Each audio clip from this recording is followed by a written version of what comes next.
আকাশবাণী আগরতলা। স্থানীয় সংবাদ পড়ছি চন্দন লেখাপাল। এখনকার বিশেষ বিশেষ খবর হলো, প্রধানমন্ত্রী নরেন্দ্র মোদী আজ মন কি বাত অনুষ্ঠানে গর্ব প্রকাশ করে বলেছেন যে একবিংশ শতাব্দীর ভারতে বিজ্ঞান পুনর্নবীকরণযোগ্য শক্তির সঙ্গে এগিয়ে চলেছে। প্রধানমন্ত্রী নরেন্দ্র মোদী আগামী 29 জুলাই ভার্চুয়ালভাবে রাজ্যের 6টি উপজাতি ছাত্রাবাসের ভিত্তিপ্রস্তর স্থাপন করবেন। জনজাতি কল্যাণমন্ত্রী বিকাশ দেববর্মা বলেছেন, বর্তমান সরকার শিক্ষার মান উন্নয়নে একনিষ্ঠভাবে কাজ করে চলেছে। এবারে আসছে বিস্তারিত সংবাদে। প্রধানমন্ত্রী নরেন্দ্র মোদী আজ মন কি বাত অনুষ্ঠানে গর্ব প্রকাশ করেছেন যে একবিংশ শতাব্দীর ভারতে বিজ্ঞান পুনর্নবীকরণযোগ্য শক্তির সঙ্গে এগিয়ে চলেছে। তিনি ভারতীয় বিমান বাহিনীর গ্রুপ ক্যাপ্টেন শুভাংশু শুক্লার মহাকাশ থেকে প্রত্যাবর্তনের কথা উল্লেখ করেন। প্রধানমন্ত্রী স্মরণ করেন যে 2023 সালের আগস্টে চন্দ্রযান 3-এর সফল অবতরণ দেশে এক নতুন পরিবেশ তৈরি করেছিল। তিনি বলেন যে শিশুরা বিজ্ঞান এবং মহাকাশ সম্পর্কে কৌতূহল দেখাতে শুরু করে, মহাকাশ বিজ্ঞানী হওয়ার উচ্চাকাঙ্ক্ষা তৈরি করে। শ্রী মোদী শিশুদের মধ্যে উদ্ভাবনকে উৎসাহিত করার জন্য একটি অভিযান ইন্সপায়ার মানক অভিযানের কথা তুলে ধরেন। आपने इंस्पायर मानक अभियान का नाम सुना होगा। यह बच्चों के इनोवेशन को बढ़ावा देने का अभियान है। इसमें हर स्कूल से 5 बच्चे चुने जाते हैं। हर बच्चा एक नया आइडिया लेकर आता है।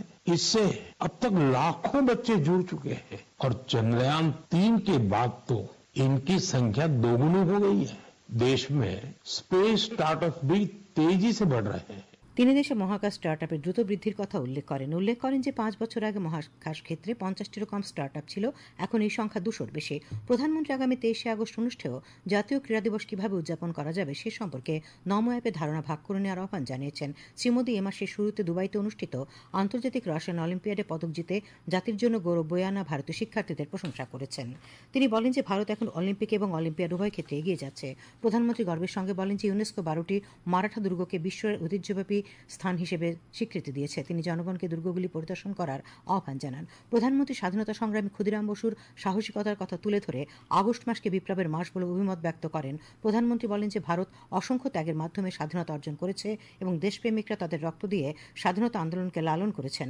প্রধানমন্ত্রী 1 আগস্ট লোকমান্য বাল গঙ্গাধর তিলকের মৃত্যুবার্ষিকী এবং 8 আগস্ট মহাত্মা গান্ধীর নেতৃত্বে ভারত ছাড়ো আন্দোলনের কথা স্মরণ করেন। শ্রী মোদী 1905 সালে 7 আগস্ট শুরু হওয়া স্বদেশী আন্দোলনের কথা বলেন। তিনি উল্লেখ করেন যে এই আন্দোলন স্থানীয় পণ্য, বিশেষ করে তাঁত শিল্পে নতুন শক্তি জুগিয়েছিল।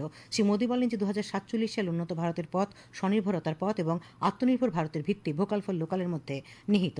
শ্রী মোদী বলেন উৎসব এবং ঐতিহ্য ভারতের সংস্কৃতির একটি অবিচ্ছেদ্য অংশ এবং এই ঐতিহ্য সংরক্ষণ করা প্রতিটি নাগরিকের দায়িত্ব।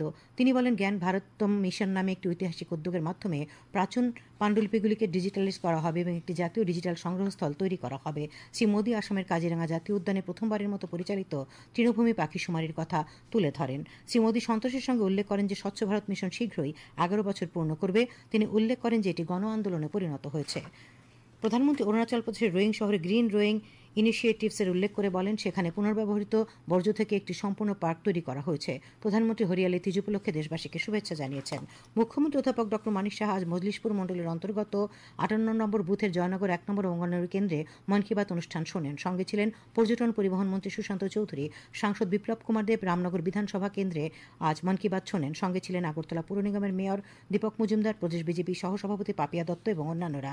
বিধায়ক ভগবান চন্দ্র দাস রামনগরে আজ মন কি বাত অনুষ্ঠান শোনেন। কারামন্ত্রী শান্তনা চাকমা প্যাচারথল বিধানসভা কেন্দ্রের কামদেবছড়া এলাকায়, মৎস্যমন্ত্রী সুধাংশু দাস ফটিকরায়ের রাতাছড়াতে, শ্রমমন্ত্রী টিঙ্কু রায় কৈলাসহরের চিনিবাগানে, উপজাতি কল্যাণ দপ্তরের মন্ত্রী বিকাশ দেববর্মার সিমনা মণ্ডল কার্যালয়ে মন কি বাত অনুষ্ঠান শোনেন। পিএম জনমন প্রকল্পে শান্তিরবাজার মহকুমার 4টি বিদ্যালয়ে 6টি উপজাতি ছাত্রাবাস তৈরি করা হবে। আগামী 29 জুলাই প্রধানমন্ত্রী নরেন্দ্র মোদী ভার্চুয়ালভাবে ছাত্রাবাসগুলির ভিত্তিপ্রস্তর স্থাপন করার কথা। জনজাতি কল্যাণমন্ত্রী বিকাশ দেববর্মা বলেছেন শিক্ষা হল উন্নত সমাজ গঠনের ভিত্তিপ্রস্তর, আর সেই লক্ষ্যেই বর্তমান সরকার শিক্ষার মান উন্নয়নে একনিষ্ঠভাবে কাজ করে চলেছে। বিশেষ করে জনজাতি অধ্যুষিত এলাকাগুলিতে শিক্ষার মানচিত্র পাল্টে দেওয়ার সংকল্প নিয়ে ধারাবাহিক পদক্ষেপ গ্রহণ করেছে জনজাতি কল্যাণ দপ্তর। আজ সিমনা বিধানসভা কেন্দ্রের সুরেন্দ্রনগর ও আখলিয়াছড়া জনজাতি ছাত্রীনিবাস এবং বামুটিয়া বিধানসভা কেন্দ্রের কাতলামারা জনজাতি ছাত্রাবাস পরিদর্শন করে এ কথা বলেন তিনি। প্রধানমন্ত্রী নরেন্দ্র মোদী বলেছেন যে রাজা রাজা চোল এবং রাজেন্দ্র চোলের উত্তরাধিকার ভারতের পরিচয় এবং গর্বের সমর্থক এবং তাদের কার্যকলাপ এক ভারত শ্রেষ্ঠ ভারতের একটি পবিত্র প্রচেষ্টার প্রতীক। আজ তামিলনাড়ুর গঙ্গাইকোন্ডা চোলাপুরমে সংস্কৃতি মন্ত্রক আয়োজিত আদি তিরুপতি রায় উৎসবের সমাপনী অনুষ্ঠানে ভাষণ দিচ্ছিলেন তিনি। প্রধানমন্ত্রী মোদী ভারতের অন্যতম শ্রেষ্ঠ সম্রাট প্রথম রাজেন্দ্র চোলার সম্মানে একটি স্মারক মুদ্রা প্রকাশ করেন। ভারত সরকারের যুব বিষয়ক ও ক্রীড়া মন্ত্রকের উদ্যোগে এবং উত্তর ত্রিপুরা জেলা প্রশাসন ও মাই ভারত উত্তর ত্রিপুরার ব্যবস্থাপনায় উদ্ভাবনী সামাজিক সংস্থার সহযোগিতায় কার্গিল বিজয় দিবস উপলক্ষে নেশামুক্ত ত্রিপুরা গড়ার লক্ষ্য নিয়ে আজ সকালে ধর্মনগর বিবেকানন্দ সার্ধশতবার্ষিকী ভবন প্রাঙ্গণ থেকে একটি সাইকেল র্যালি অনুষ্ঠিত হয়। এর সূচনা করেন বিএসএফ এর অ্যাসিস্ট্যান্ট কমান্ড্যান্ট দেবেন্দ্র কুমার বর্মা। উপস্থিত ছিলেন ধর্মনগরের ডিসিএম জিনিয়াস দেববর্মা, জেলার ক্রীড়া দপ্তরের উপঅধিকর্তা বিভাবসু গোস্বামী প্রমুখ। প্রাক্তন রাষ্ট্রপতি এবং প্রখ্যাত বিজ্ঞানী missile man doctor APJ Abdul কালামের মৃত্যুবার্ষিকীতে দেশ আজ তাঁকে শ্রদ্ধা জানাচ্ছে। প্রধানমন্ত্রী নরেন্দ্র মোদী প্রাক্তন রাষ্ট্রপতির মৃত্যুবার্ষিকীতে তাঁকে শ্রদ্ধা জানিয়েছেন। এ উপলক্ষে আজ উদয়পুর মহকুমার ছাতারিয়া এলাকায় জালাল খেদমত আল ইনসান ফাউন্ডেশনের অফিস কক্ষের সামনে ডক্টর এপিজে আব্দুল কালামের মর্মমূর্তির পাদদেশে অনুষ্ঠানের আয়োজন করা হয়। মর্মমূর্তিতে মাল্যদান করেন ফাউন্ডেশনের চেয়ারম্যান জালাল মিয়া এবং অন্যান্যরা। অনুষ্ঠানে 12 জন অসহায় মানুষকে চিকিৎসা এবং আর্থিক সহায়তা প্রদান করা হয়। বিধায়ক সুশান্ত দেব বলেছেন, যুব সমাজকে নেশা থেকে সরিয়ে এনে গোটা রাজ্যকে নেশামুক্ত করাই রাজ্য সরকারের মূল উদ্দেশ্য।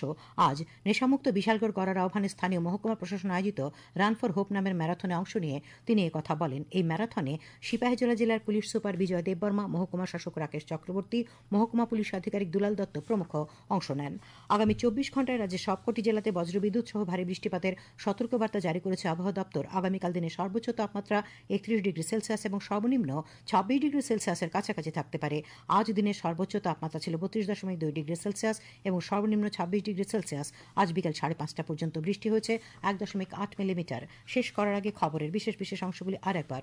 প্রধানমন্ত্রী নরেন্দ্র মোদী আজ মন কি বাত অনুষ্ঠানে গর্ব প্রকাশ করেছেন যে 21শ শতাব্দীর ভারতে বিজ্ঞান পুনর্নবীকরণযোগ্য শক্তির সঙ্গে এগিয়ে চলেছে।